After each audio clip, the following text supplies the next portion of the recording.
Genesis chapter 30. When Rachel saw that she was not bearing Jacob any children, she became jealous of her sister. So she said to Jacob, "Give me children, or I'll die." Jacob became angry with her and said, "Am I in the place of God, who has kept you from having children?" Then she said, "Here is Bilhah, my servant. Sleep with her so that she can bear children for me, and I too can build a family through her." So she gave him her servant Bilhah as a wife. Jacob slept with her, and she became pregnant, and bore him a son. Then Rachel said, "God has vindicated me. He has listened to my plea and given me a son." Because of this, she named him Dan. Rachel's servant Bilhah conceived again and bore Jacob a second son. Then Rachel said, "I have had a great struggle with my sister, and I have won." So she named him Naphtali. When Leah saw that she had stopped having children, she took her servant Zilpah and gave her to Jacob as a wife. Leah's servant Zilpah bore Jacob a son.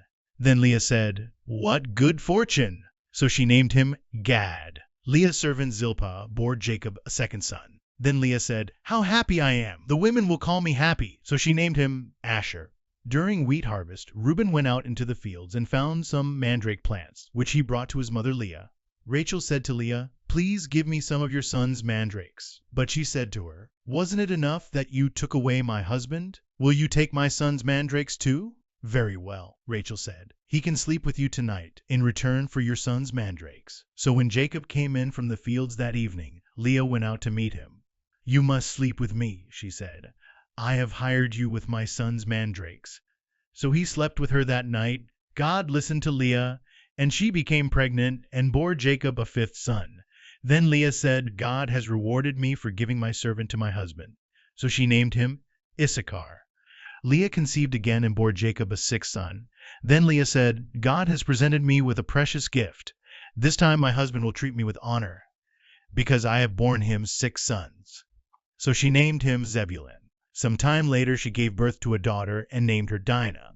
Then God remembered Rachel. He listened to her and enabled her to conceive. She became pregnant and gave birth to a son and said, "God has taken away my disgrace." She named him Joseph and said, "May the Lord add to me another son." After Rachel gave birth to Joseph, Jacob said to Laban, "Send me on my way so I can go back to my own homeland. Give me my wives and children, for whom I have served you, and I will be on my way. You know how much work I've done for you."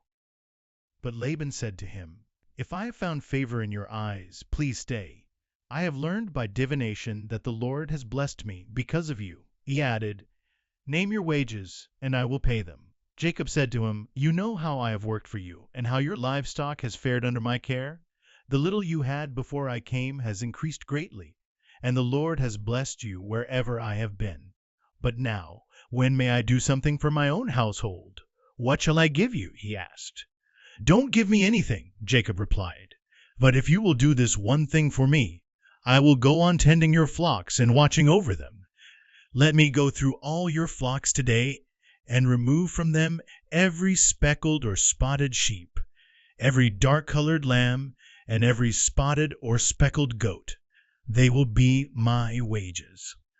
And my honesty will testify for me in the future, whenever you check on the wages you have paid me. Any goat in my possession that is not speckled or spotted, or any lamb that is not dark-colored, will be considered stolen." "Agreed," said Laban. "Let it be as you have said." That same day he removed all the male goats that were streaked or spotted, and all the speckled or spotted female goats, all that had white on them, and all the dark-colored lambs, and he placed them in the care of his sons. Then he put a 3-day journey between himself and Jacob, while Jacob continued to tend the rest of Laban's flocks. Jacob, however, took fresh-cut branches from poplar, almond, and plane trees and made white stripes on them by peeling the bark and exposing the white inner wood of the branches. Then he placed the peeled branches in all the watering troughs, so that they would be directly in front of the flocks when they came to drink. When the flocks were in heat and came to drink, they mated in front of the branches, and they bore young that were streaked or speckled or spotted.